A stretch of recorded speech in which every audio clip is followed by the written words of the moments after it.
Welcome to the DeBartolo Performing Arts Center.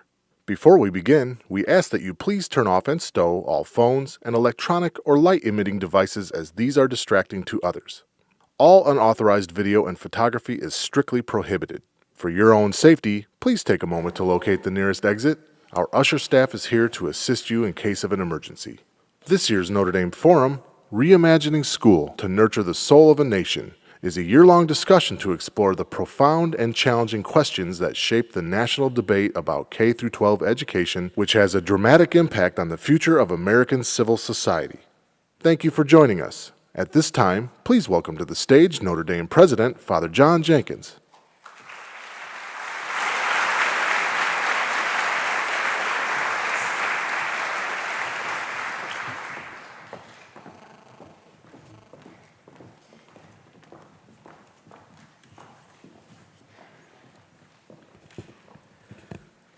Warmest welcome to everyone to the second event this week for the Notre Dame 2011-2012 Forum.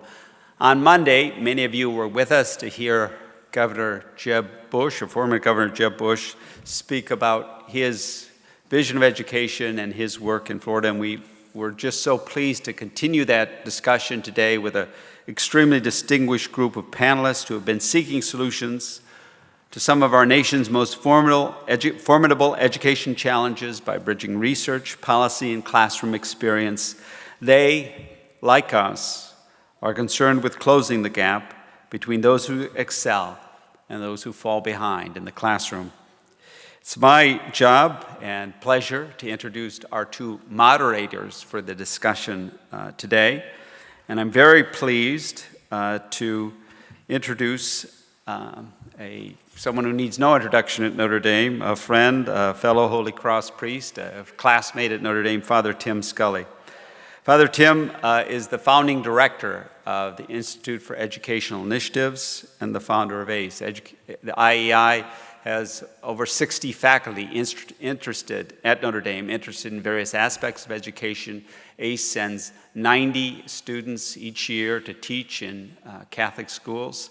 I think Tim is only challenged by the fact that I think 114 Notre Dame graduates over the past year have gone to Teach for America, founded by another panelist we have with us here today. So 115 next year. We're happy to have Tim, a distinguished political scientist who works in areas of Latin America, specifically Chile, and has written many books and articles. Tim has a long list of awards for superb teaching, too long for me to read to you, but he is himself just a superb, engaging, and interesting teacher. I think we have time, John, for you to read. I think I have the microphone now, Tim. Our other moderator, very distinguished Notre Dame faculty member, David Campbell, is director of Notre Dame's Rooney Center for American Democracy and holds the John Cardinal O'Hara C.S.C. Associate and is the John Cardinal O'Hara C.S.C. Associate Professor of Political Science. David studies, writes, and lectures on American politics, political participation, religion and politics, and educational policy. He is author with David Putnam of a very influential book, American Grace, recently, and has written a good deal on schools and their impact on civic involvement. So I thank all of you for coming. I thank you for interest in this very important conversation we are holding at Notre Dame this year. And please join me in welcoming Father Tim Scully and David Campbell, our distinguished panelists. Thank you.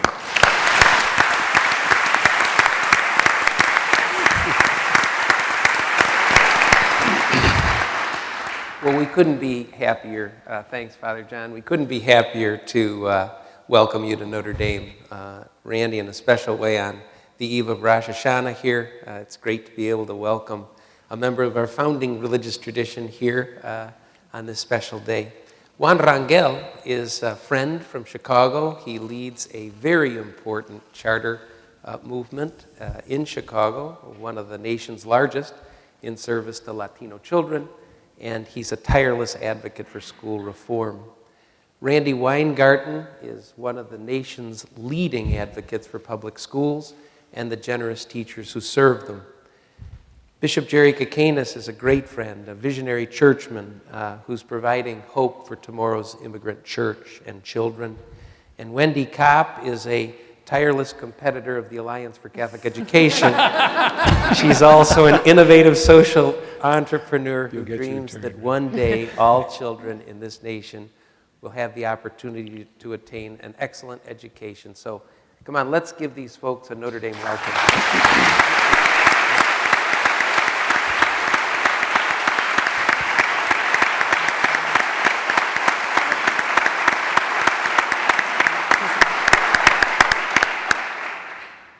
We're going to start today with a pretty broad question.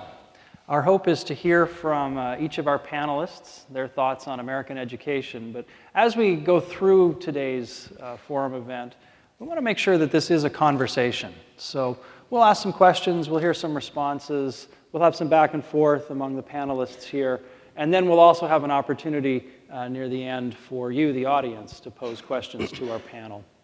But let us begin with, as I said, a very broad question. And as I pose it, I would ask our panelists to answer just in the order in which they're seated. So we'll start with you, Juan, and then go all the way through to Wendy. And the question is, if you could change one thing about American education, what would it be? Well, first of all, thank you very much, David and Father Tim, for having me here at the great Notre Dame. It's a good question, tough question, I think. I think in the work that we do in Chicago and working with certainly an immigrant community, Hispanic community, it doesn't have to be that community, but I think in general, what I'd like to see is getting back to what the American public school system was intended to do in the first place. And it's not just to develop educated and engaged citizens. I strongly believe in creating educated and engaged American citizens. And I think in many ways, I think we've forgotten what the public school system is really all about. For an immigrant community, which is a growing community across the country, that becomes an even more important point because I think there's a large debate about immigrants in this country and whether they will conform to American society, will they ever change, will they ever become American, or will they change us? And I think if the public schools do their job of educating a new American community across the board, it doesn't have to be Hispanic or immigrant, but if they do their jobs, then I think that we're going to see a very prosperous community across the country and a very prosperous nation. Unfortunately, I don't think that we're there yet. I think we're not even addressing that question. In Chicago, we're still having a debate, a very strong debate, whether we should have a longer school day. And I think that's part of the problem that we have. We haven't even gotten to the point of addressing what do we want out of public education, what do we want out of public schools. We're barely scratching the surface. When you think of charter schools, for instance, as one alternative, there's a big debate. It's very controversial. And we're even asking the question whether there should be more charter schools. And it shouldn't be a question if, it should be more how many more can we get. Thank you. Go ahead, Wendy. So I'm so glad that Juan started and used that example of, how we, in America or in American education, we fixate on something. So in Chicago, the fixation right now is on whether there should be a longer day or not. And that becomes the silver bullet. Or sometimes the fixation is, how are we going to evaluate teachers? Or if we just got rid of the bad teachers, that becomes the silver bullet. I think it's this notion, and that's why I think what Notre Dame is doing for the entire year, this whole notion of what is schooling in America? What should it be? So if there's one thing that I could say, it's to create a shared understanding in America that public schooling should be about ensuring that all kids, not just some kids, have the opportunity to engage in their future effectively, and also that this country has the opportunity of having an educated, knowledgeable citizenry who is engaged in citizenship as well as in knowledge. If we could create a value system so that people understood that that is not only our aspiration, but how do we all as a community try to get there for all kids, not just for some kids, then these debates about the hows would become a part of the DNA as opposed to a debate about finding the silver bullet.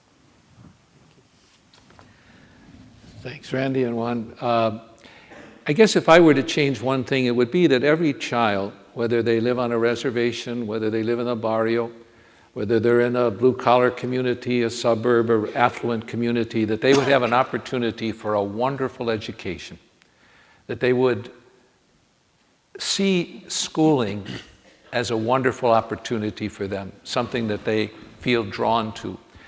And also that there would be teachers like Sister Fabiola, my 8th grade teacher, Dick Issel, another teacher that I had, who were able to cultivate a passionate interest in me.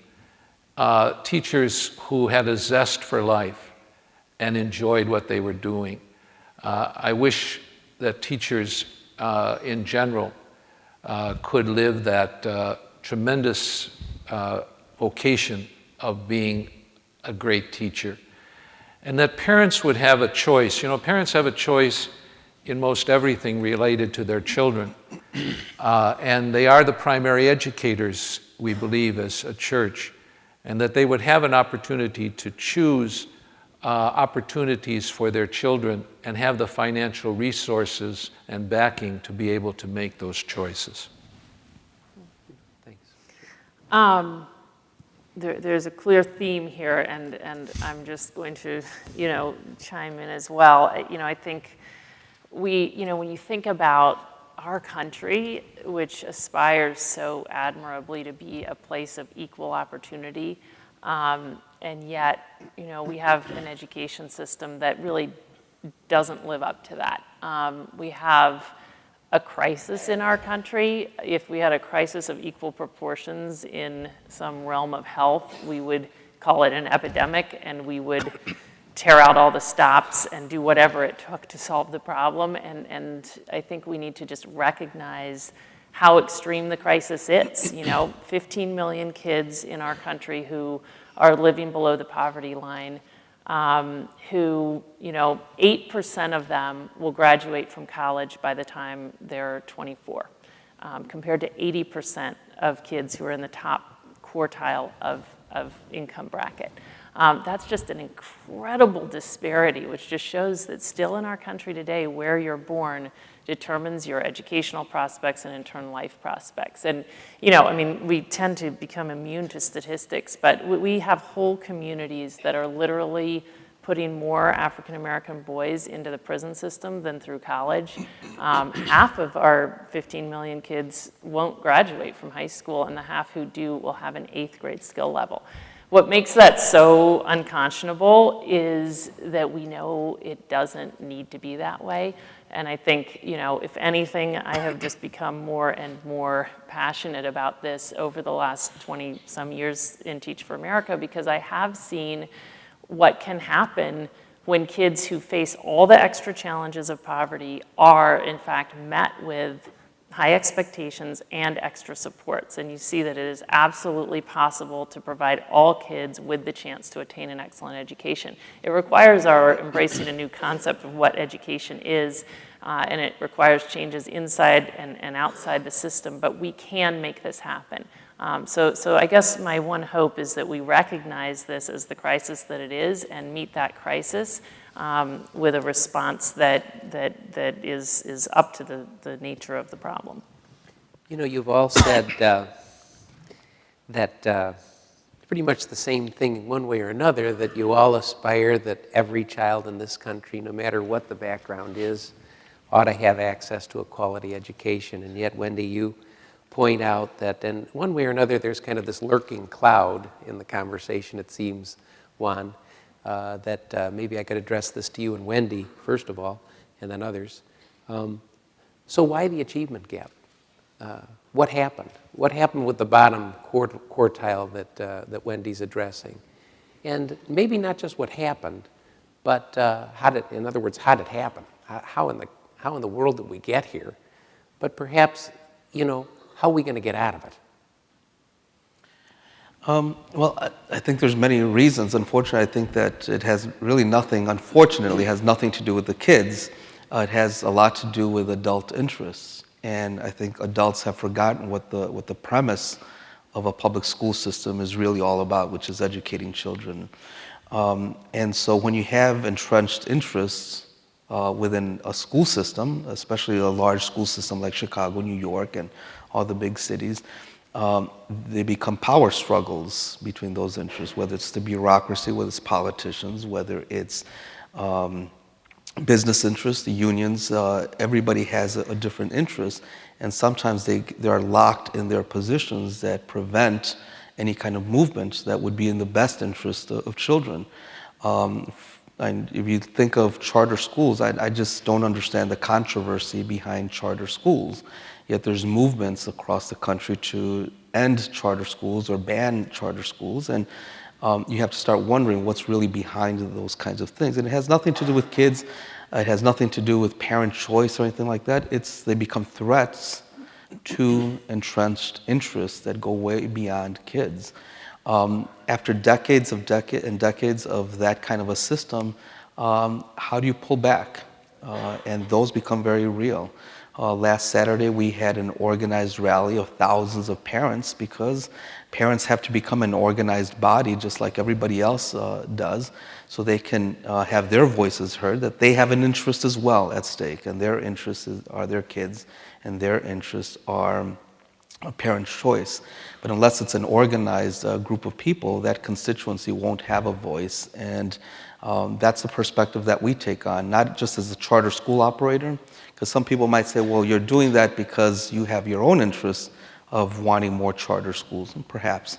But beyond that, it's also using our organizing hat of saying, well, who's going to organize the parents? Who's going to organize the parents for having more choice or more of a voice within that system that does speak to a lot of the other interests? And believe me, the one thing I learned, I got my feet wet in politics, I guess you can say, in my backyard in my grammar school, wanting to volunteer. I thought I was going to do the right thing and help out my neighborhood school, and I was clobbered by neighborhood political interests.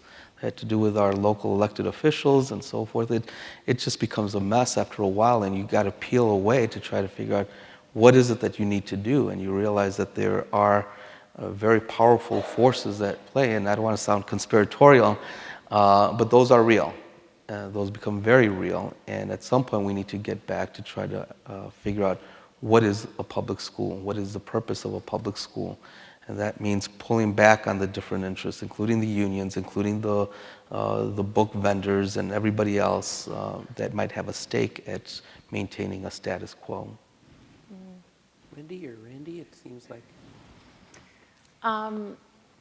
I would say, well, to go back a bit, I mean, I think Juan is bringing to life some of the forces that keep us from sort of embracing and scaling interventions that we have found to work. I guess when I think about why do we have this problem in the first place, I believe we have low educational outcomes in low-income communities because, first of all, kids in low-income communities are facing incredible challenges that kids in other communities don't face.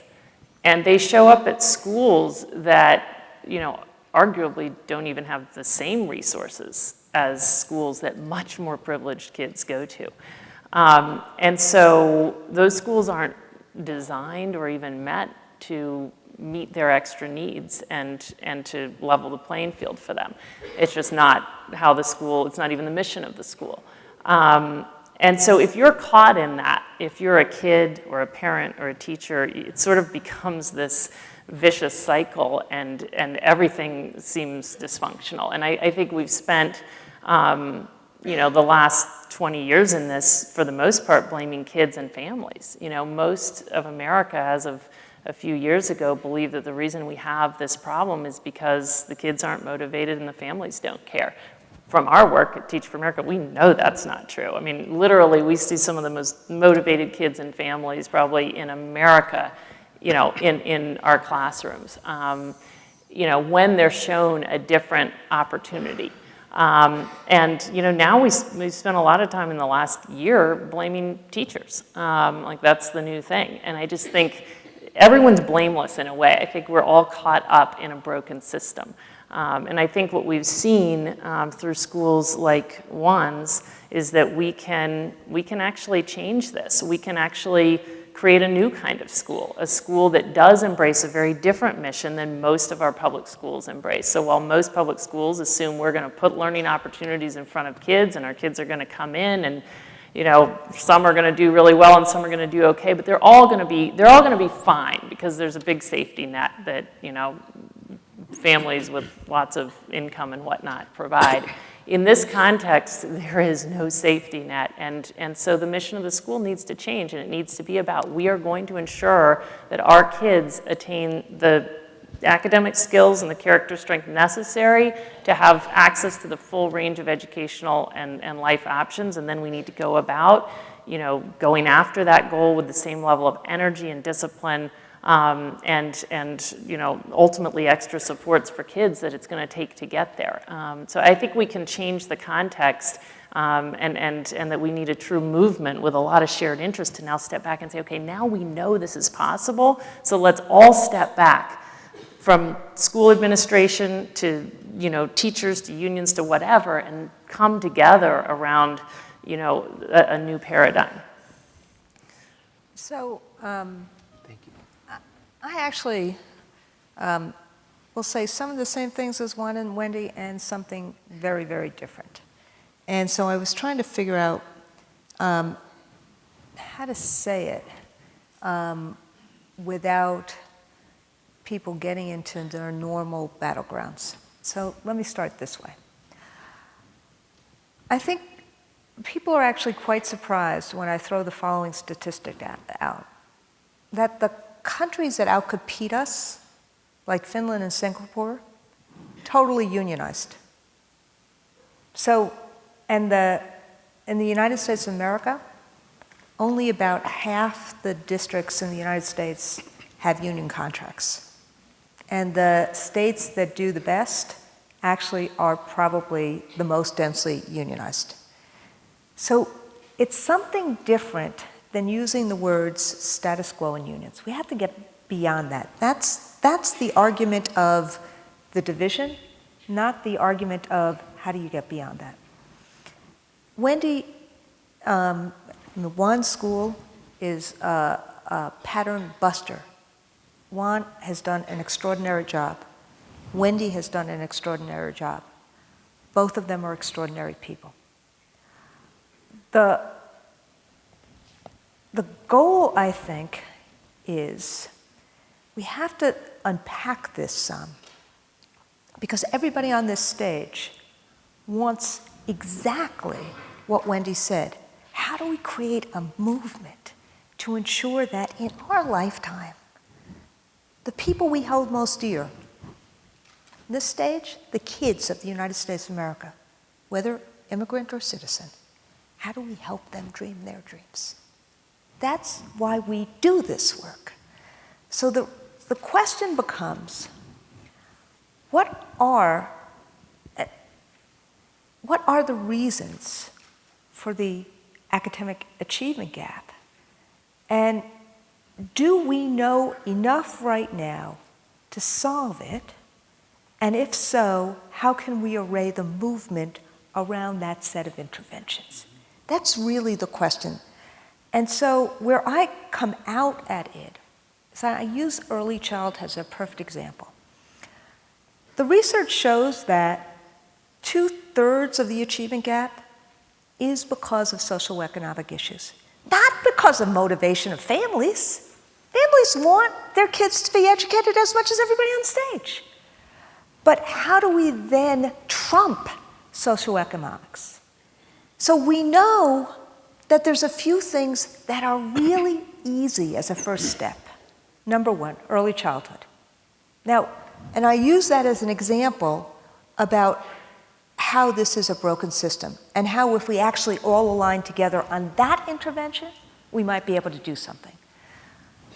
Having that intervention in faith-based schools, having that intervention in charter schools, having that intervention in public schools, because we know that if we get kids pre-K education, particularly poor kids, they will be better prepared for school.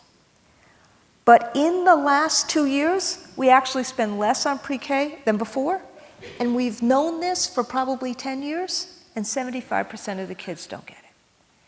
So that's an intervention that I think if we try to figure out how to focus on and champion, it's something that we can move. What I don't understand is why we can't move it.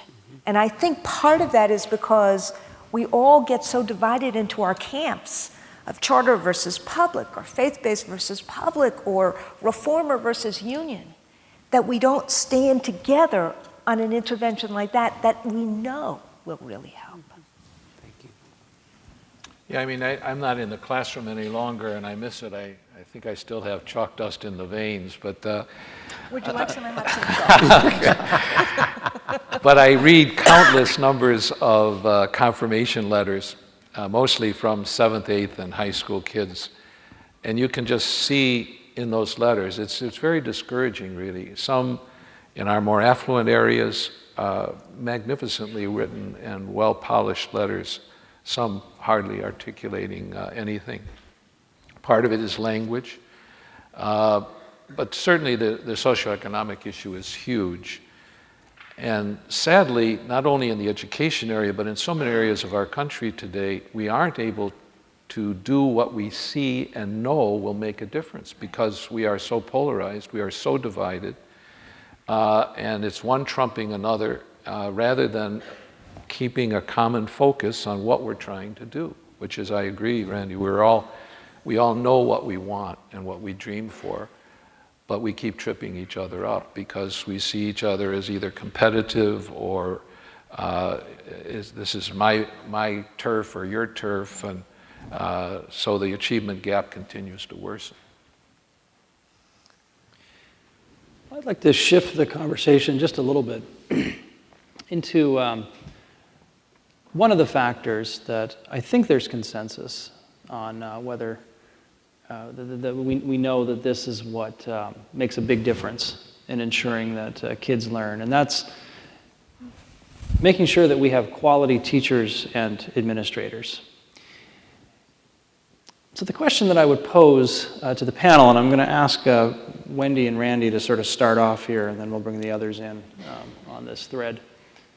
The question I pose is, how do we recruit the best talent to serve as teachers and administrators? And then once recruited, how do we keep them? We know there's a problem with a burnout rate that's pretty high among young teachers. So how do we get them into the profession, and how do we keep them there? You want me? You want you? Either way, I'll start it. We're very deferent to each other. We've done this a couple of times in the last couple of weeks. Well, we'll Happy see if for you to we'll see start, if we too. can't change that today a little bit. I mean, actually, let me sort of also bridge from the last few comments to this one, because, and just to be clear, I mean, you know, I have lots of thoughts on your question, and we'll offer them up, and Randi has lots of thoughts, and I'm not sure how much air there will be between our thoughts.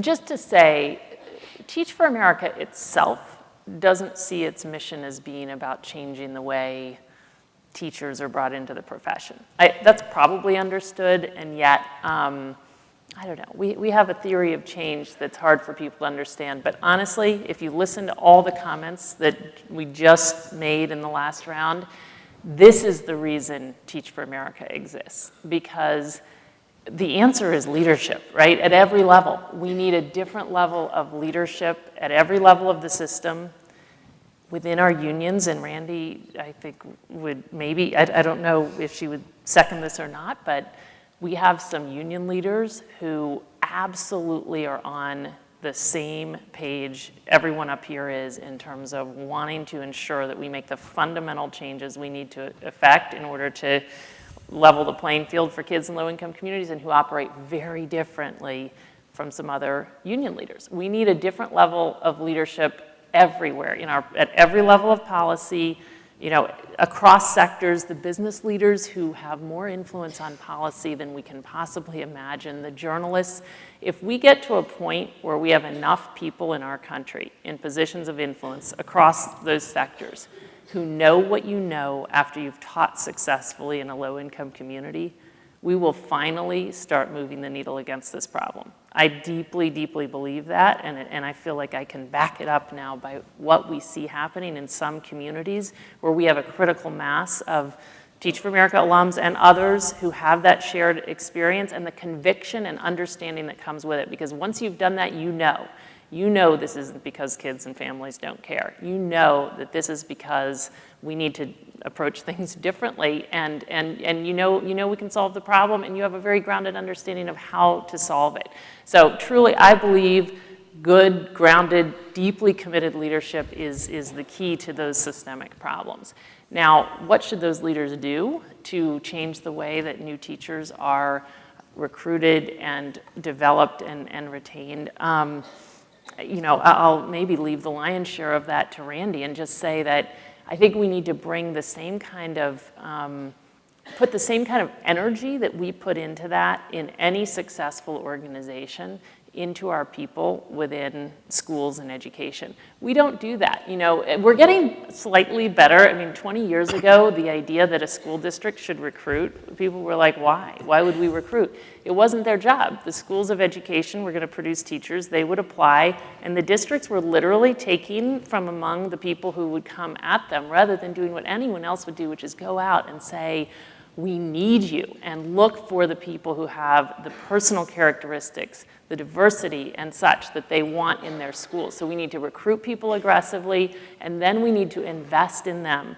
We need to invest in their training. There's an unbelievably huge base of skills and knowledge that goes into teaching successfully and mindsets. And we need to invest in our teachers, not only before they start, but really every day and year thereafter. And we don't do that. We really don't do that. The most critical factor in all of it, I believe, is the school leader who can create at the building level a culture of team and can invest in their people and ultimately create the kind of challenge and professional development that will actually keep people in long term. So how many, let me start it this way. How many people in this room, you thought all you were going to do is just ask us questions and listen, right? How many people in this room have thought about being teachers? This is the influence of ACE. This is fantastic. The pernicious influence of age, Okay. We love ACE. which yields, I know you How do. many of you, now I want you to be really honest. We'll close our eyes. How many won't. of you have parents who are encouraging you to be teachers? How many of you, when you tell your parents you're thinking about it, have said, "What are you, crazy?" Okay. First off, thank you for being honest. I know ACE is going to change all that. But the reason I start that way is because, there's that little saying, those who can't teach. There's lots of, in popular culture, well, why would you want to teach why don't you become a lawyer, a doctor? Why don't you go into the clergy? Well, I guess going into the clergy is kind of like, why, maybe not at Notre Dame, but why don't you make money? Why do you want to do that? So I used to, when I was in New York, I was the head of the teachers union in New York City for about 12 years. And I was a lawyer before I was a teacher. And I was at a Wall Street firm. And when I went to the teachers union and then started teaching, when I went to the teachers union, every single litigator, the firm I was in, was about to become a partner there, pulled me into their office and said, "Are you crazy? You're giving all of this up for that?" So the reason I tell that story, and I would look at them and say, yeah, I am, because making a difference in the lives of people and the people who make a difference in the lives of people, it's actually a little bit more important than spending my night till 4 o'clock in the morning figuring out how to litigate for somebody I don't like against somebody that you don't like. So, I kind of want to do something else. But when that's popular culture, that's one problem. And I think that Teach for America and others are doing a huge amount in terms of changing that. And I applaud Wendy, I applaud ACE for doing that. I'm serious. This is not pandering, I'm serious. But second issue is, and that goes to David's question, between 30 and 50% of teachers who walk into school the first day are gone by their 3rd to 5th year. And when you lose that much knowledge, when we are about creating knowledge in youngsters, that is a huge problem. There's no country that outcompetes us in education that has any attrition near that. Finland's attrition, 1%. Singapore's attrition, 2%. So when we say, what do we need to do to both recruit and then retain, I think we need to do several things. Number one, teaching is a high-status profession in Finland, Singapore, South Korea. Not a low-status profession, but a high-status profession. Feminism, in some ways, hurt our profession. Because when women had the ability to go and do whatever they wanted to do, we no longer had a captive labor market. We need to change that to make teaching a high-status profession. And there's a whole number of things we can do. The president's trying to do that. Arne Duncan's trying to do that. But a lot of us have to do that. And popular media has to do that too. Number two, when we get you, there's a few things we need to do. And I don't know if any of you have seen or will see the movie American Teacher. We had nothing to do with the filming of it or the producing of it, but I saw it a couple of nights ago and I really cried. To make it a high-status profession, and teachers will not tell you they need this, but they do. We can't make it a poverty profession. People have to know if they go into teaching, they can actually raise a family on the salary of teachers. Nobody goes into teaching to be rich, but you have to be able to put your own kids through college.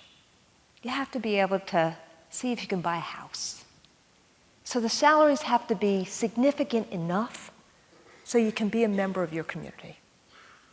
And number two, what teachers will tell you, the reason that they leave, and a lot of this has to do with leadership, the support and the conditions. They don't feel like they can do their jobs. They don't feel like they have the support to do their jobs.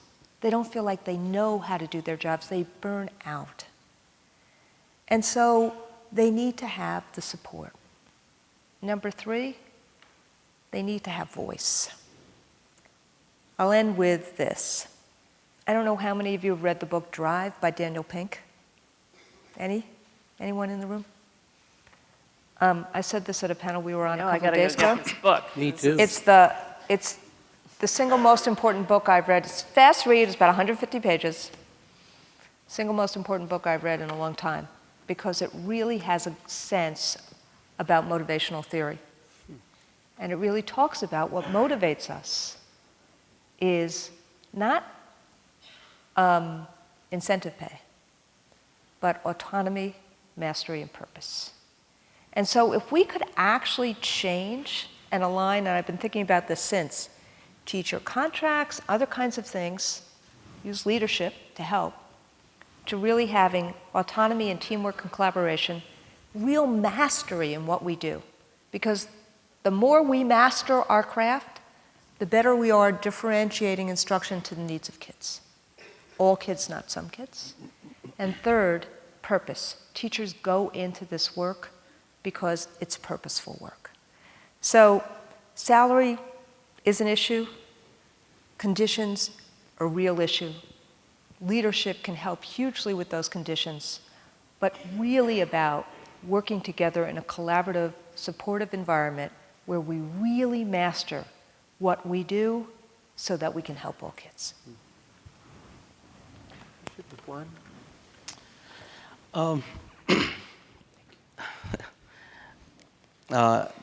I'd love to contribute to this kumbaya moment, but I know that I'm going to go back to Chicago and I'm going to have to confront reality. And we have a system that makes excuses for failure. And we can sit here and say we should all work together. That's not going to happen. It's just not going to happen. We can wish, it's not going to happen. There are forces that are opposed to testing, which beyond me, I don't know how you evaluate a child if you can't test them. There's forces that are against performance pay. If teachers perform well, they ought to get paid a lot more than what they're getting paid, but people are against that. How else are you going to evaluate teachers if you can't judge them on the performance of their students? People are opposed to redefining what is a teacher. And Wendy's a great person. I think she has a great organization. I sit on the local board of TFA in Chicago.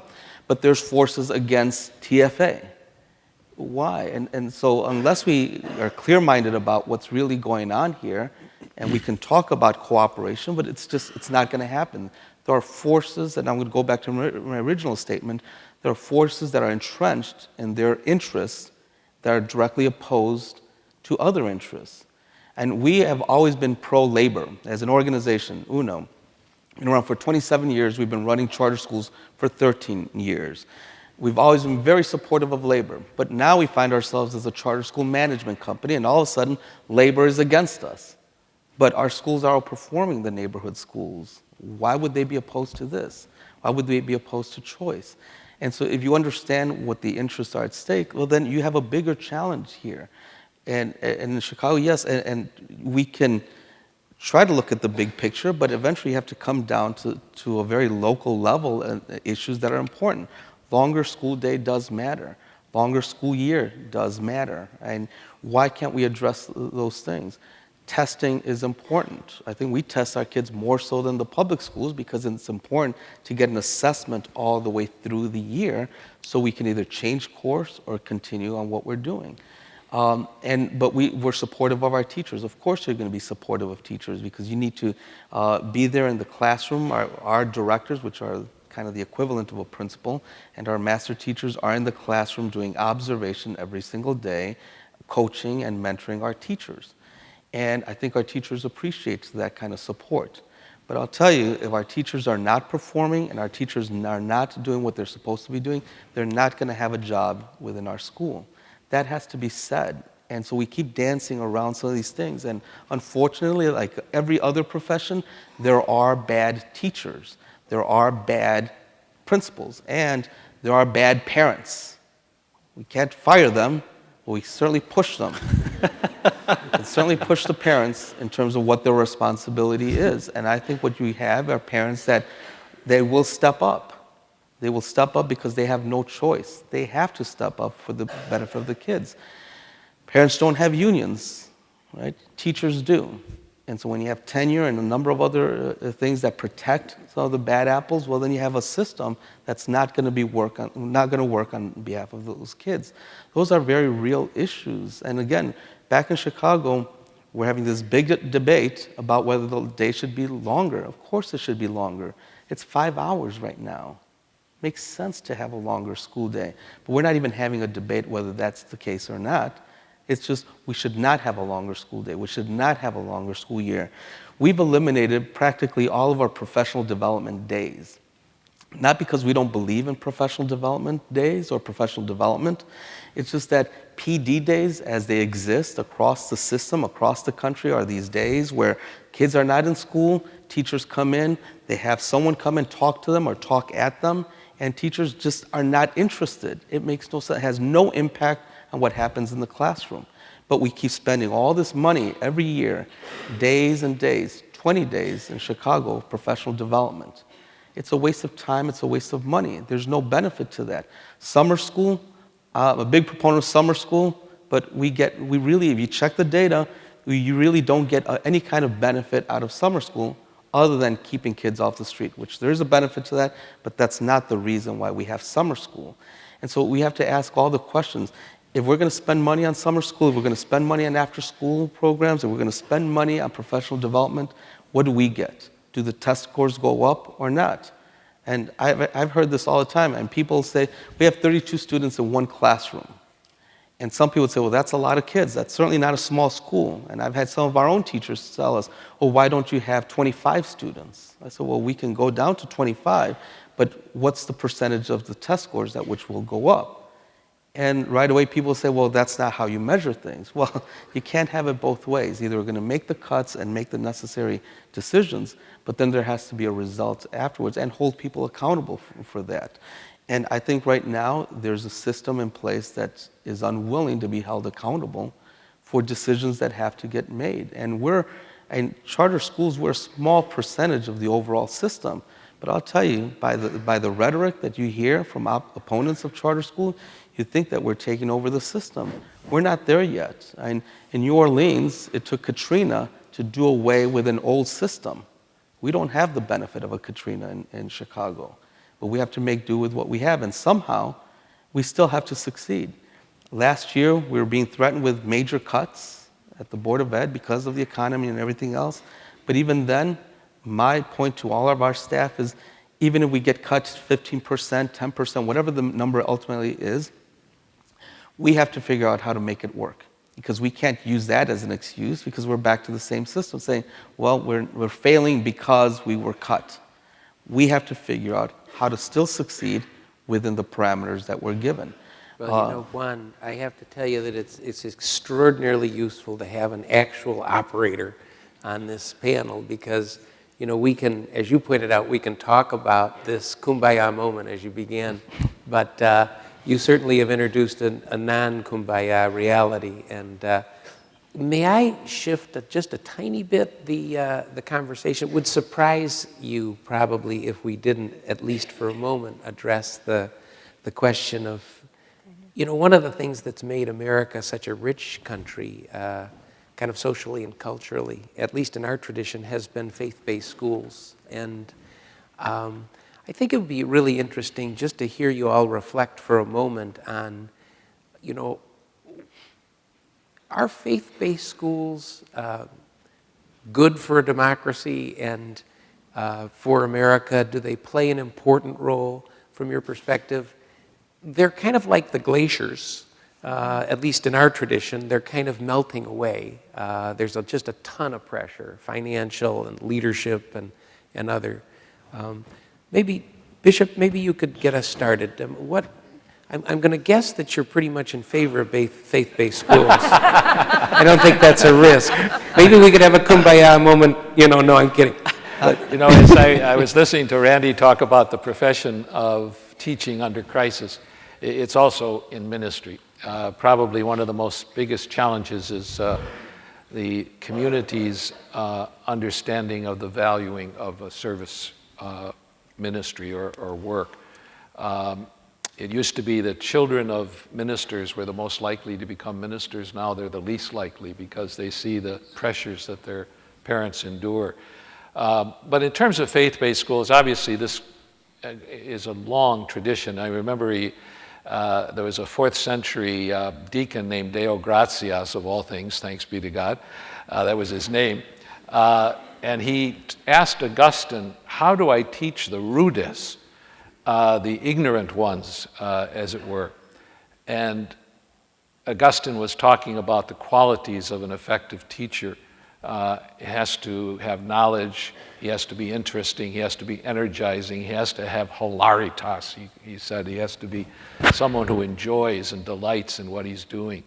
And so the faith-based schools have a long history of education and the valuing of education and the need of education to be broad-based so that there be a moral grounding, that there can be academic rigor, that there is a community ethic, because this is very important in faith-based schools, that people are buying into a community with a common value and a clear vision, and then safe and secure environments that children are able to learn and to be in an environment of learning.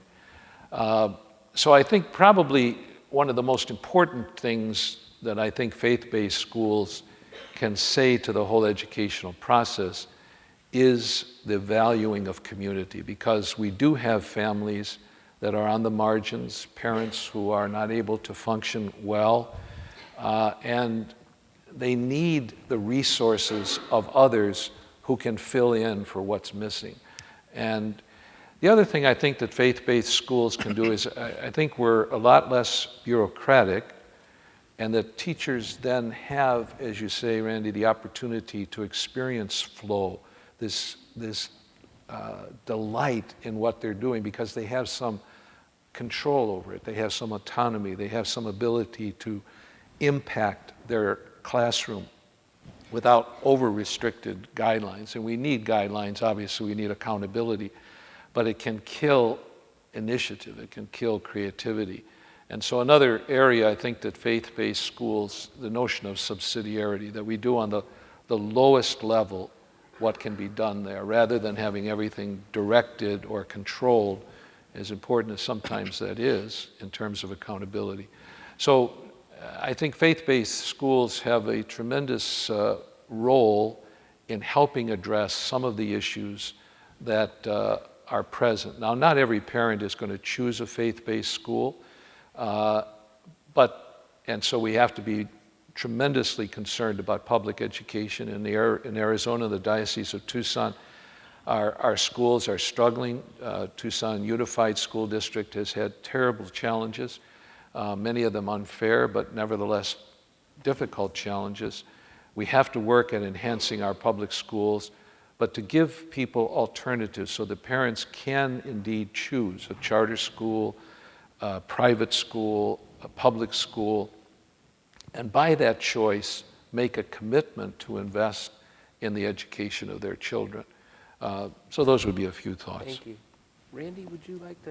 I saw you taking notes. So I'm a big believer in faith-based schools. And if you didn't hear me, I whispered that. I'm a big believer in faith-based schools. I was telling Father Tim that my first conversation, I felt very close to Cardinal O'Connor before he passed in New York. And my first conversation with the Cardinal was one in which he looked at me, as only he could, and put his arm on my shoulder. And if you notice, I'm actually very short, so I look up to everyone. And I looked up at him, and he said, "Randy, there are more of my kids in your school system than there are in mine." And I said, "Father, we will do our utmost to protect your school system as we do our own." And I am actually quite saddened by the fact that we see the shuttering of so many Catholic schools in my own home city as well as across the country. Ironically, I think a lot of that is now because of more choices in terms of charter schools and the way in which funding goes. our union actually was on the losing side. We were with the Archdiocese on the Title I case a long time ago, where we really believed that Title I funds should go to the faith-based schools. And so and what's interesting about all the charter or the voucher research that we see is what you said, Bishop. A lot of parents, even parents who are not of the faith of the school, will send a child to a parochial school because of safety and because of community. I've actually started talking about a lot and about having communities, thinking about neighborhood schools as community schools. In some ways, like some of the development corporations within the Protestant and Catholic churches do, in terms of where you have a neighborhood facility that's open all the time, that also has a health center in it, that has, and where a neighborhood school can be a community center. And so, you know, without violating the First Amendment, which I think in this country we probably can't violate, it's probably very important to have, not the free exercise clause, not the freedom of speech clause, but there were real reasons for having a separation of church and state. I think we have to find ways to bolster faith-based schools and to create the kind of tolerance that we need to, and understanding. And we tried in New York, separate and apart from, you know, the separation laws, to try to see if we could find ways to have Title I funding go to schools to try to help secure them, even during the all the battles on tax credits. We tried to say, why don't we see if we can give all parents tax credits, not just some. And so within our union, I think you'd be surprised that you'd find a real ally in terms of trying to figure out ways. I know we have different positions on vouchers, but trying to find ways to really bolster faith-based schools. You know, I mean, I guess my various thoughts on this. One, you know, I think we've given some thought to just the power of the faith community if in fact the faith community truly mobilized around what we believe is a moral imperative, I mean, to all the comments up here. And you know, we found a couple of years ago that half of the Teach for America incoming core members were motivated by their faith to join Teach for America. And that started us thinking, because the faith community, broadly speaking, has not picked this issue up in terms of the issue of ensuring that our kids are given an equal shot through education in the way that they have picked up on some other social justice issues. So I think, I mean, personally, I think there's an incredible opportunity given the influence of faith communities on their members. And, you know, when I think about the parochial schools, and clearly there's a range of schools in terms of performance and whatnot, but you know, clearly they're serving in many cases the very high need student population that Teach for America itself is serving. And I should say here, I mean, your commitment through ACE is extraordinary. We need that, you know, in so many forms in the faith community. But when I think about, I mean, we know something today that we didn't know 20 years ago, which is how to create schools that are actually transformational for kids in terms of their educational options. And I think there are, you know, when I visit parochial schools that in fact show up as doing slightly better than the nearby public schools, they are incrementally better, but not in a way that has a meaningful impact for kids, if you just look at the averages, meaning like 33% of the kids are proficient versus 31% in the local public school. I mean, you know, if you start looking at the studies, you see it's that kind of difference, and yet we now know that, you know, we can, in fact, run whole schools that have dramatically different outcomes, that double and triple and quadruple college graduation rates of you know, incoming, you know, kids in elementary school. So we know something, and I think that there's an incredible opportunity for the folks who are concerned about parochial schools to say, how can we mobilize our constituents to ensure that our community has access to a better education? And maybe it happens through partnerships with some of the charter school organizations, or through partnerships with even the public system in a world where space is so short. So, I think ultimately, I think what's important is outcomes for kids. And I think all of us stepping back and asking what more we can do to unleash more energy around transformational change for kids will do positive things. Great.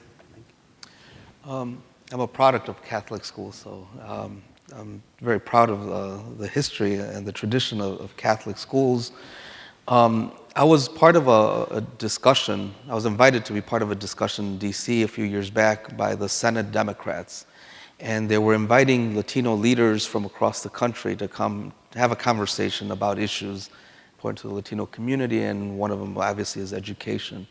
So I was in that committee room, and we're coming to a close on the discussion around education, and then someone from Florida, a representative from Florida, says, we can't finish this discussion on education and Latinos without addressing the issue of vouchers and choice. And just to illustrate my point that I've been trying to make all evening here, is that there's interests that are at play. He said, we can't leave this room without having a discussion about choice and vouchers, because as we speak, the Republicans are targeting the Black community with vouchers, and they're starting to do that in the Hispanic community and meeting success. And so I asked, so if you're saying that the Republicans are doing this already and they're meeting success, shouldn't we be talking about vouchers and choice for our community as Democrats? It was almost as if I had dumbfounded everybody in the room, because I guess as Democrats, we're not supposed to be talking about choice and vouchers, and I think that becomes a problem. When you have viable schools in our neighborhoods, and Latinos, predominantly Catholic, you have great Catholic institutions within these neighborhoods, but unfortunately, as Randi pointed out, schools are closing. It's not just because they've been closing way before charters even came into existence. There's just a reality around the model. If there's a way to salvage these gems in our neighborhoods, and part of it is the solution with vouchers and giving parents a choice, because it's ultimately their money, it's their tax dollars, we should give that to them. And I think that has to be part of the solution as well, part of the discussion.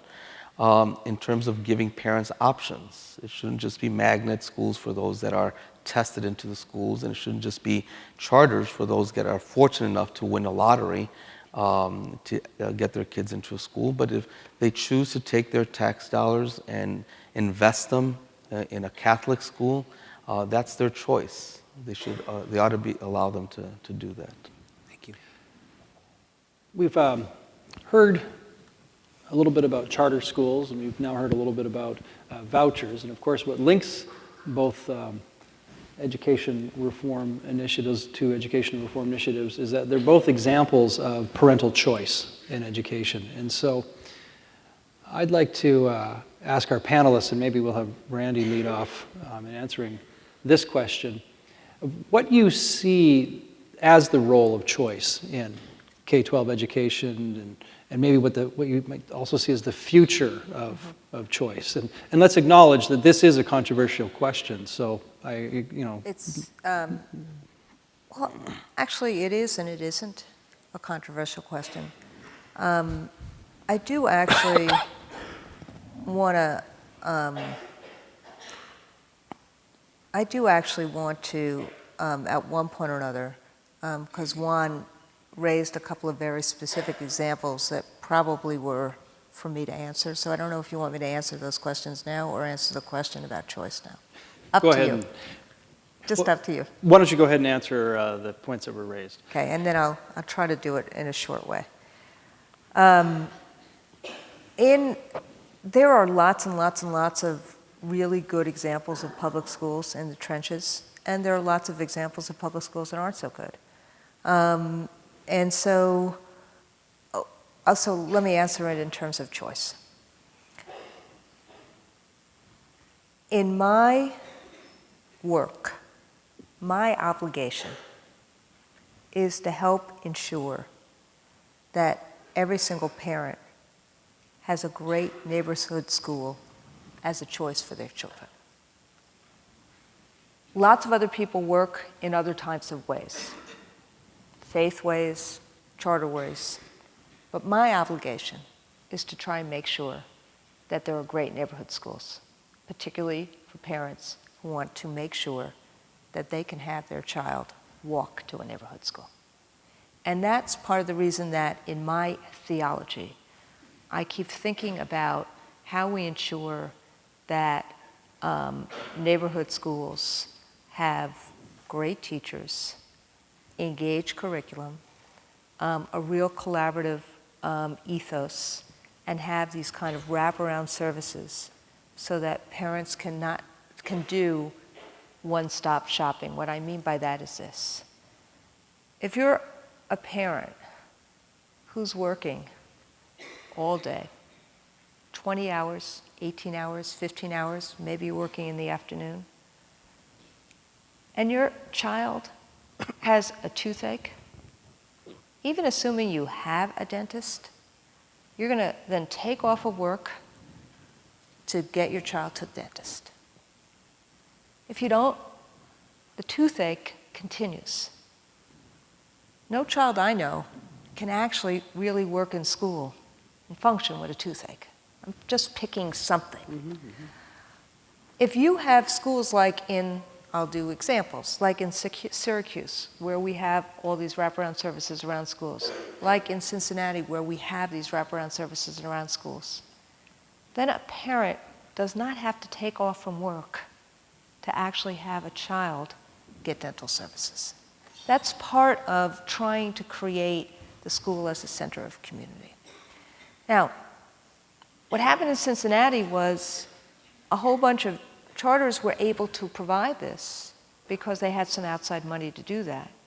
And we were able to try to figure out how the public schools actually competed with the charters in order to have these kind of community learning centers.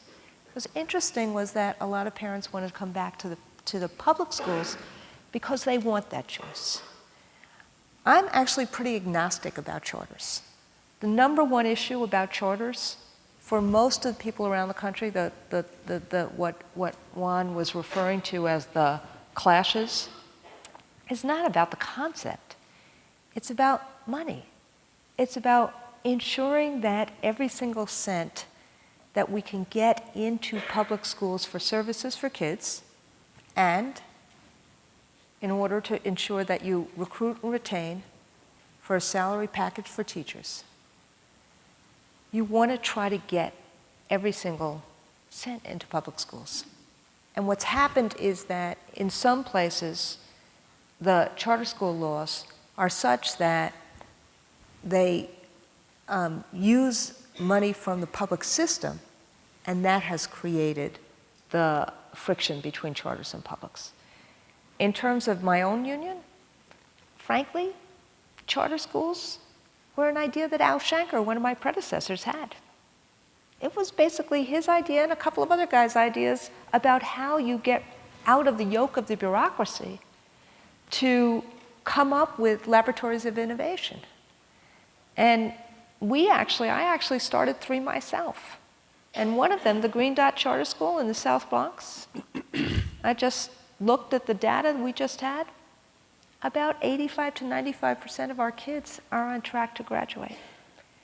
And we have a really different contract than the contract that Juan is talking about in Chicago. By the way, the Chicago Teachers Union is not opposed to longer school days. They actually just want to negotiate it in a way that you use the time the right way. But we don't actually have a day defined in the charter school contract that I negotiated in the Green Dot School in the South Bronx. People come in when they come in, they leave when they leave, and we actually have a very, very different view about how to assign teachers and do their work. The Edwards School, we were teasing about this a couple of days ago. the Edwards School in Boston. So, if we want to actually just throw out schools and districts that actually work or don't work, we got a treasure trove of them. The Edwards School in Boston, which has a lot of TFA members. I actually got a tweet yesterday that said, "Where are TFAers from the Edwards School?" I think it's the best middle school I've seen across the country. It's an extended time school. It's what the leaders of that school call a union school because there's shared leadership between the principal and the union rep. The union rep was at Education Nation talking about the school. It was a school that was about to close down, middle of Charleston, Massachusetts, Boston. Turned around, used the time well though. Teachers have a real voice, and they've used the extra time to engage kids in art and music and in using data properly. So bottom line, a lot of people are going to fight about choice. I'm not going to be one of them. Parents want to send their kids to other schools. They have the right to do so. But I have to fight to make sure that the public schools are well funded because the equity issues right now in terms of poverty, in terms of families, are really intense. We've lost 300,000 teachers in the United States in the last couple of years because of budget cuts. We have teachers all throughout the country that have taken furloughs, that have changed their benefits, that have done all sorts of things, including freezing and cutting their salaries to make sure that teachers have what that kids have what they need. But my job is to try and make sure every single neighborhood school works for the kids in that neighborhood. See, I think the difficulty is that if there are going to be faith-based options and choices, and I'm a big supporter, obviously, of school choice, there has to be some financial assistance. It's impossible to run a system today without some kind of funding from public funding. And we're blessed in the state of Arizona to have the tuition tax credit opportunity. As you say, Juan, I think the Republicans are much stronger supporters of school choice, but one of the things that does influence Democratic legislators is the issue of equity and social justice. So there's a little inroad to try to help Democratic legislators to see the value of funding options and choices so that there is this equity that we talk about in terms of educational opportunity.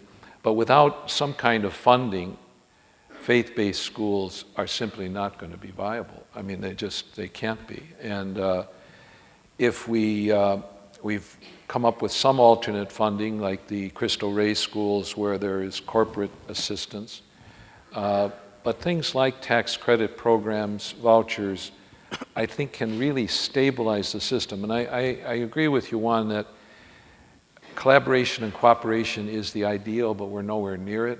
But the problem is if we don't get there, we're going to all fail.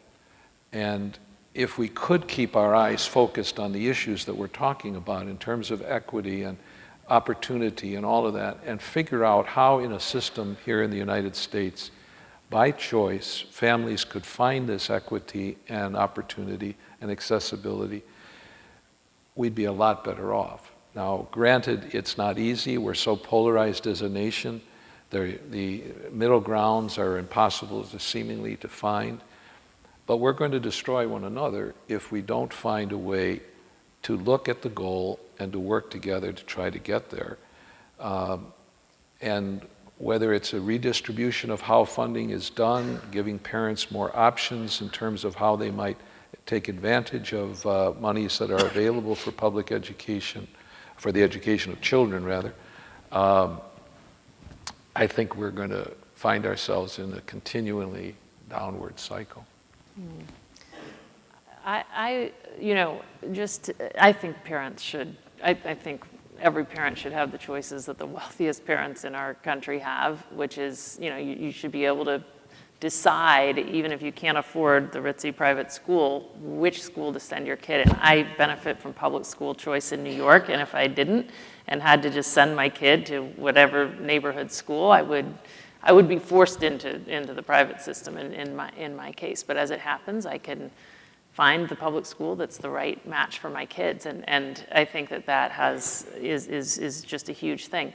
That being said, I think that people who think that that's the answer, not that anyone here is saying that, but have just misunderstand sort of the issue. It only gets us so far unless there are great options.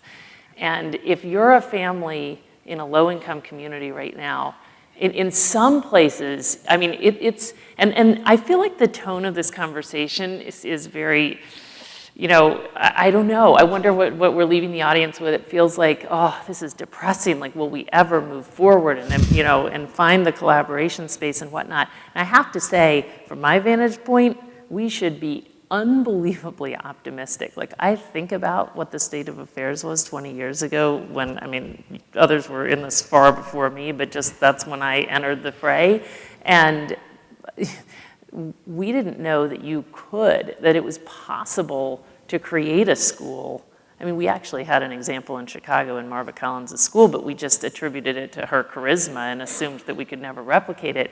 We now know, we have not only one community, but dozens of communities with not just one school, but growing numbers of whole schools that are not just incrementally better for kids who face many extra challenges, but are in fact, whole new opportunities. And if you're a parent in Harlem today versus being a parent in Harlem 10 years ago, it's just an unbelievably different world. You can absolutely find a school to send your kid to that's going to open up all sorts of paths. So, that's right there. Today we know that it is possible to provide kids who face all the challenges of poverty with an education that sets them up, to have choices and options themselves.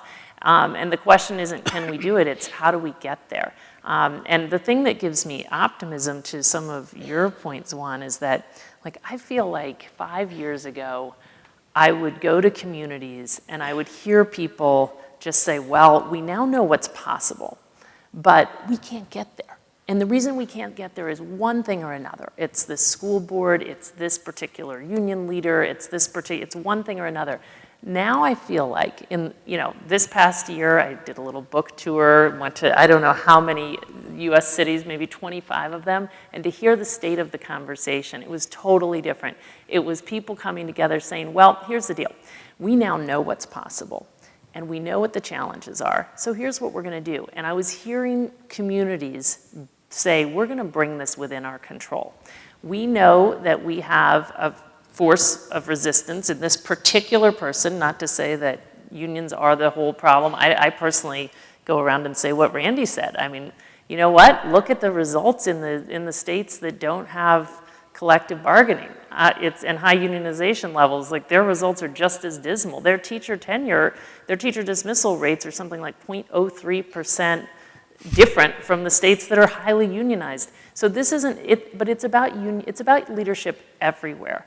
And so you start seeing communities saying, okay, we're going to figure out how do we have a dysfunctional school board, we are going to elect a new slate to the school board. We've got a union leader who's dominating everything and moving in the wrong direction. How do we mobilize kids' parents and educate them and get them to stand up for what we know needs to happen? So I'm optimistic because we now know what's possible and because we've figured out, with enough leadership coming from all vantage points, inside the system and outside, we can actually make it happen for our kids. Picking up on that, we've never had a more dynamic and open and exciting time for K-12 education in the United States than we have today, across the spectrum. I would say the same that Wendy said about faith-based education. Even though we're just at a very critical moment, actually sometimes crises can be extraordinarily productive in terms of yielding opportunity. And what we have here in these four people are four people who embody that kind of hope for the United States and for the children we care so much about. I know at this point we really do want to invite a broader conversation. We've kind of been hogging the airspace here, and so I'll turn it to my colleague, David Campbell. This is your opportunity now as the audience to come and pose questions of the panelists if you'd like. We have 2 microphones here at the front, so if anyone would like to come and ask a question, we would encourage you to introduce yourself, and then be sure that first of all, your remarks are succinct and end with a question mark. That's how we'll know it's a question. So why don't we start over here? Hi, I'm Casey. I'm a senior English and Spanish major from Chicago.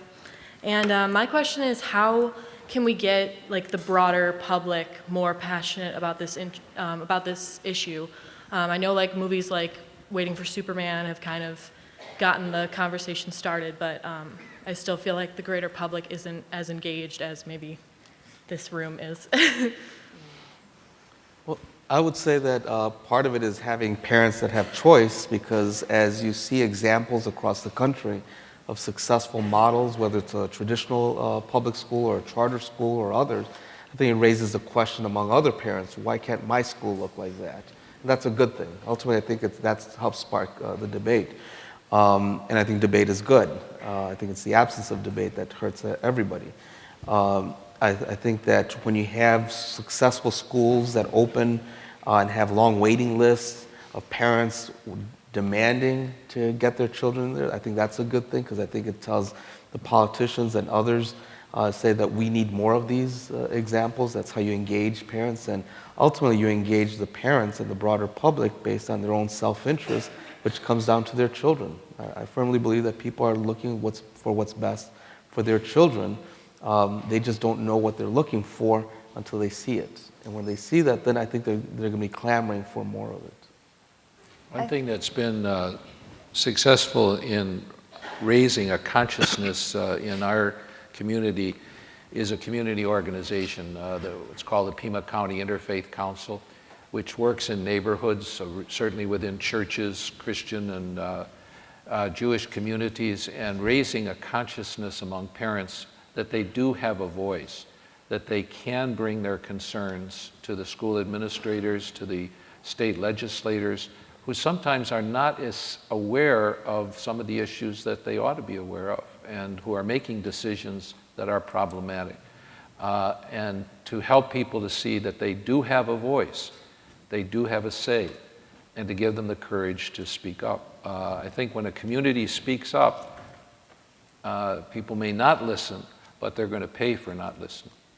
I found that with all the budget cuts, there's actually been a huge amount of community and parental involvement in the last couple of years. I think that I want to go back to something that Wendy said. I think when people actually see, feel, and touch success, it starts breeding other success.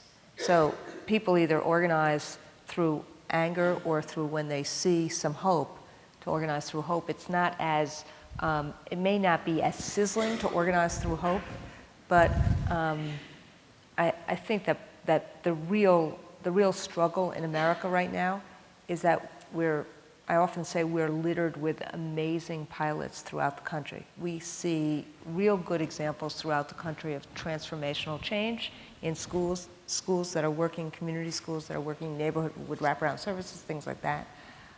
If people see those examples of those interventions and they organize around them, then we get broader community organization.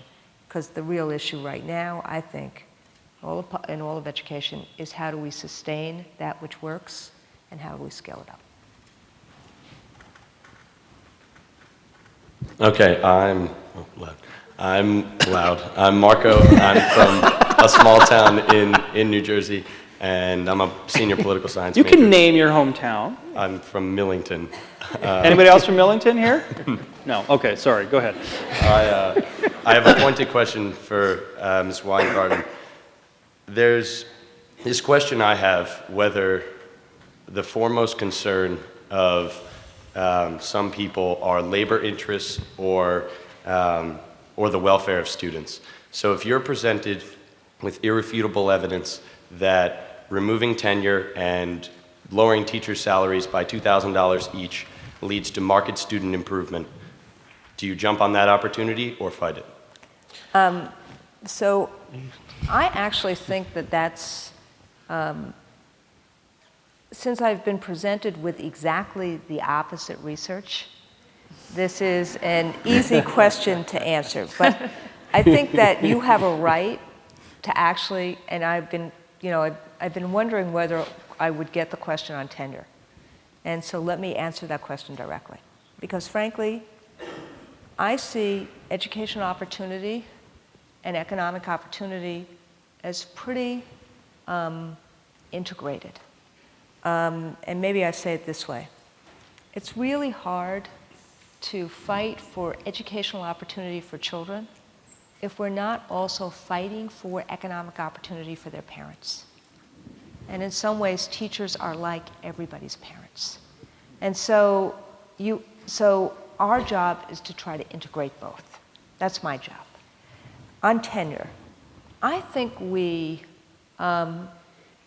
made a big mistake, the teacher unions, for a very long time.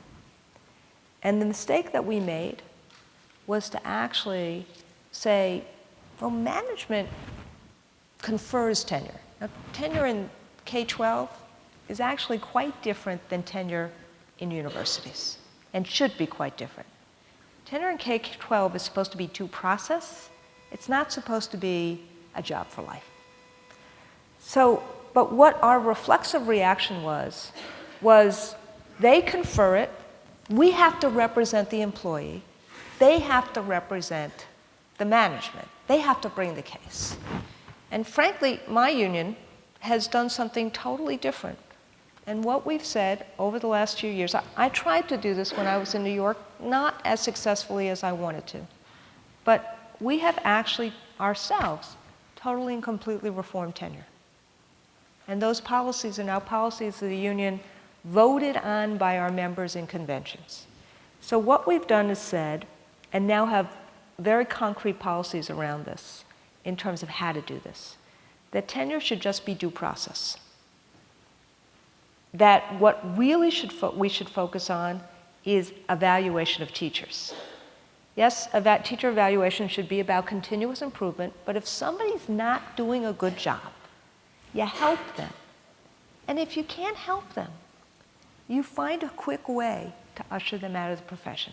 You make sure they're treated fairly, but you find a quick way to do that.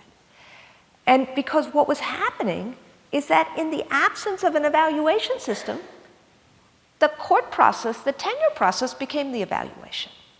And instead of saying, oh, it's management, that's your job, we finally said that's our job too. So I think, to answer your question, to say, I think teachers have to be treated fairly. I think they need a due process procedure after a few years of when they pass their probationary period of time, whether that's 2, 3, 4, 5 years. But you have to have an evaluation system that's real, and then a due process system that's quick and aligned to that. Someone who has a job for life, I could probably answer this. No. But one of the things that Wendy mentioned about optimism, I was in Father Scully's class. Marco was one of the students there, about 20 of them there, and just to listen to you all and the dreams and the hopes and the curiosity and the desire to do something significant is quite impressive, and that does give you hope. Yeah, thank you. Did you want to get into If I could just say one thing in terms of what Randy pointed out in terms of 5 years of evaluating teachers. Our kids don't have 5 years. That's a lifetime to them. And we have to be able to make a decision a lot sooner whether the teacher is performing or not. I don't think any of us have the luxury I didn't say being evaluated over 5 years' no, time. No. I actually didn't say that. Our procedure in terms of due process is less than 100 days. I said that if probation, before you get due process, and before you get due process, it could be a 2-year, 3-year, or 4-year period. You're absolutely right. There has to be a very quick process, and our process is less than 100 days. I still think that's too long. You can spot a bad teacher. If the director, the principal is doing their job, you can spot a bad teacher. A year is way too long. That's a year in the life of a child. I'd be interested to know if our audience feels that they can detect a bad professor, but we'll leave that for another day.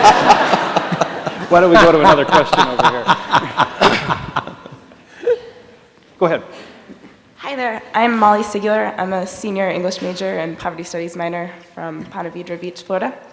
My question's for Mr. Rangel, and I have to say that I'm a big proponent of charter schools, but I'm about to play the devil's advocate, so you've been warned. So you mentioned in your talk just now that you would really encourage parents to organize and have a collective voice as their own special interest group. You're obviously also a proponent of school choice and charter schools and leaving bad schools if they feel that's what's best. If the parents with the most social wherewithal are the ones who are leaving these failing public schools and moving to the charter schools, and these are also the natural community leaders, then how would you suggest parents within the failing schools, have their collective voice? So I guess my question is, how do you balance what's best for individual parents and students versus what is best for the community schools? When I talk about organizing and motivating parents to be able to make choices for themselves, I'm not saying necessarily to charter schools, and I'm not talking about parents within the charter schools themselves. I'm talking about in general, organizing parents so they can have a collective voice. If they choose to send their kids to their neighborhood school, that's perfectly all right. But if they choose to go elsewhere, that should be their right as well. I think that's where you want to have parents as an organized body, as a force within a collective group of different interests that someone's speaking out on behalf of their children. And there's nobody better to do that than the parents themselves. So it's not like taking those parents and having them come to charters. It's them having a voice of saying, this is what we want for our kids. And it could be a traditional public school. There's nothing wrong with that. But ultimately, they have options, then it's up to the public schools to step up as well. Does anyone else want to speak to this question? And if not, I mean, there are failing charter schools, and there are failing public schools, and there are failing Catholic schools, and there are failing private schools. So I think it's a matter of figuring out where are these models and how we can replicate them on a broader basis. I think, Randi, you said very early on in our conversation that we get fixated on one thing, and yet solutions are not going to be found in any one of those areas. And it's trying to enhance all of these systems so that they are more effective in helping kids have a future. The Toronto, Canada, and I don't know if you've been, have you been up seeing their schools too? No, but Toronto, I was up there a few weeks ago, and actually their faith-based schools are part of the public system. And one of the schools I was at was a faith-based school.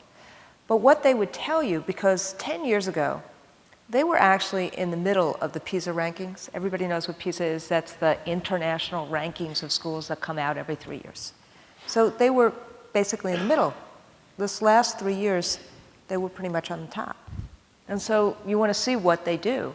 And what they would actually tell you is that this notion of collaboration, they got through Juan's pessimism, this notion of collaboration that the government, the leadership in the government, really helped foster and create.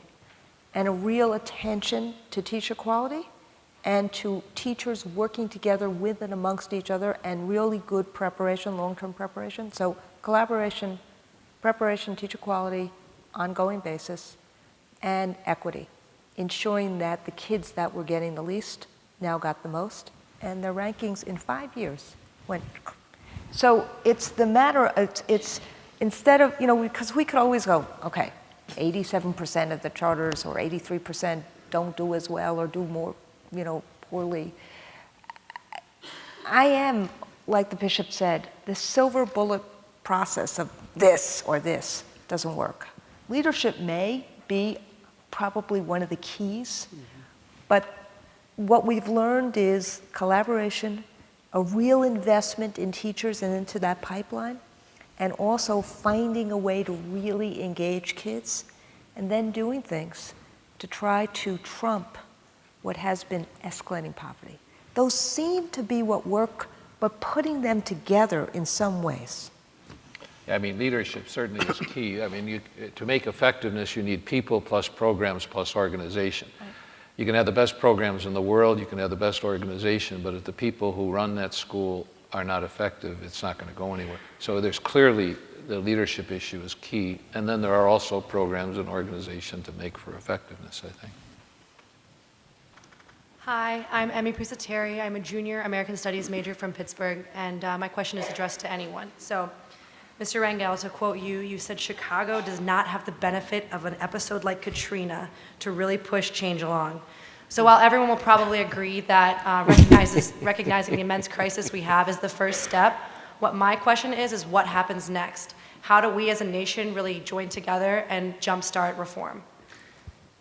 It is all about the people in this room. Yep. I mean, this is the big, huge revelation that I feel like I'm part of a world of people who have realized we can do this. Right. And the question is, are we going to? Right.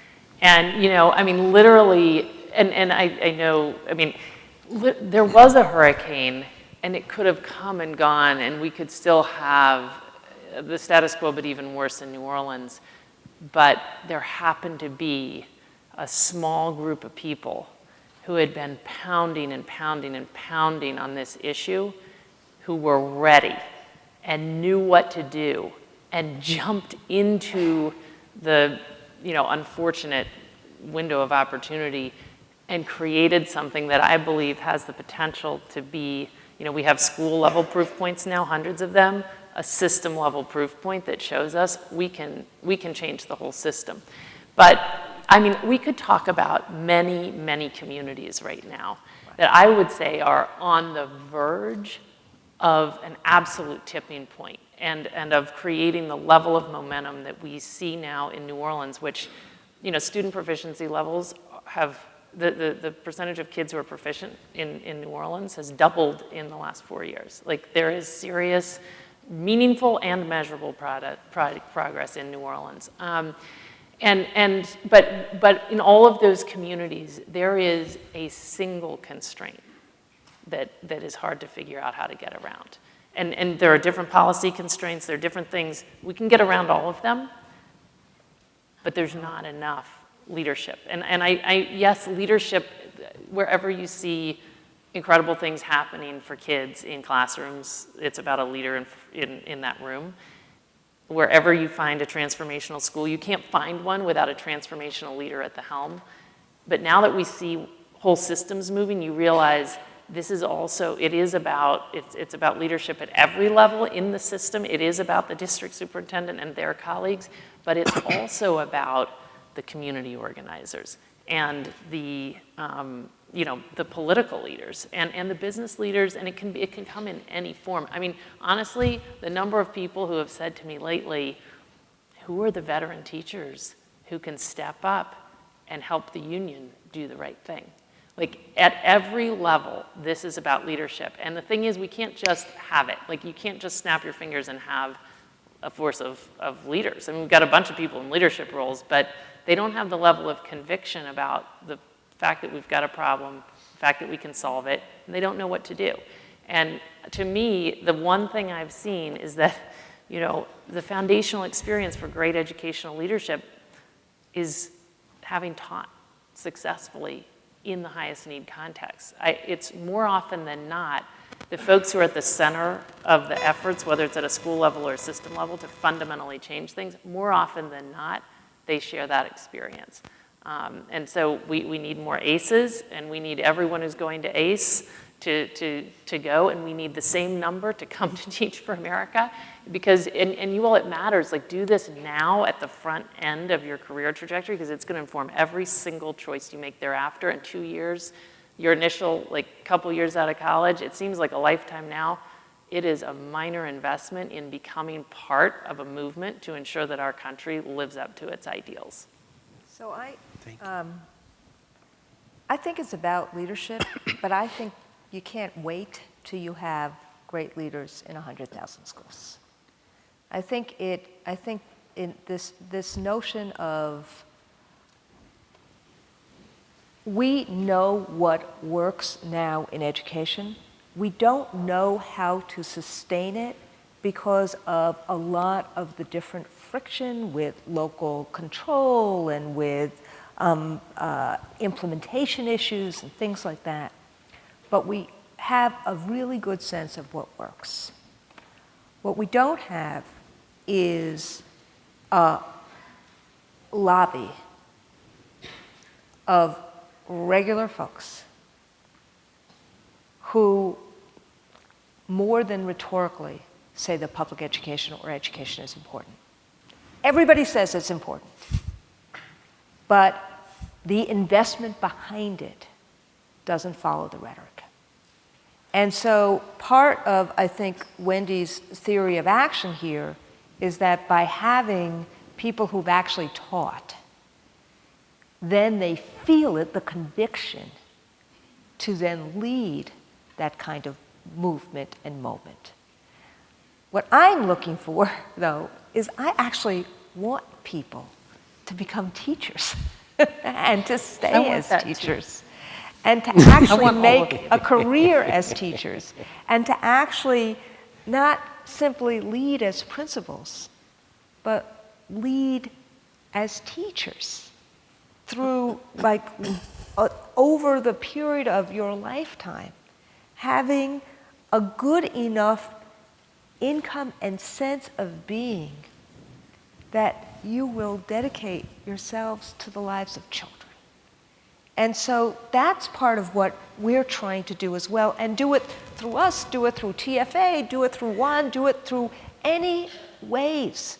Faith, Notre Dame, is an unbelievable institution in terms of the conscience of America about children and poverty. So it really is about how do we help excite you on this eve of Rosh Hashanah to actually think about that education being the opportunity agent for the next generation of children. Whichever way you go, but knowing that it is, but not just because we say it is, but there has to be some wherewithal to make it happen. At this point, I want to ask you to join me in thanking our panelists. We are going to close the session now, but I see that we have a couple of folks waiting here, so I want you to feel very welcome to kind of follow us out or come and mingle with us as we adjourn to a little bit of a reception. Let me just close, if I may, by just thanking God for the commitment that each one of you have embodied in your own life. Honestly, it's been for me, in our own small way here at Notre Dame in the Alliance for Catholic Education, it's been kind of breathtaking to witness each of you in the different ways that you've been touching the problems and becoming the solution that we need.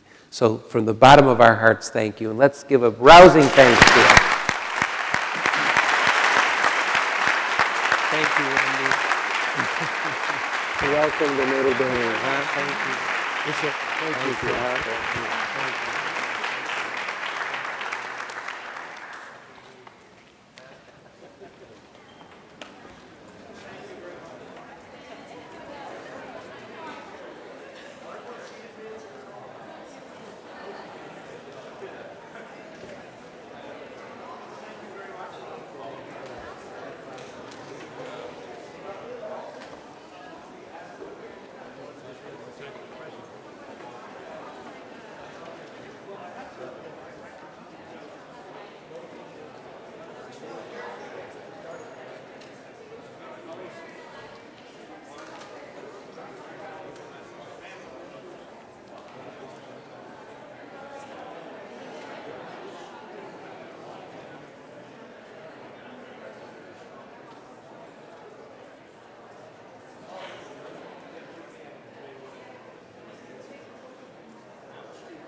Great.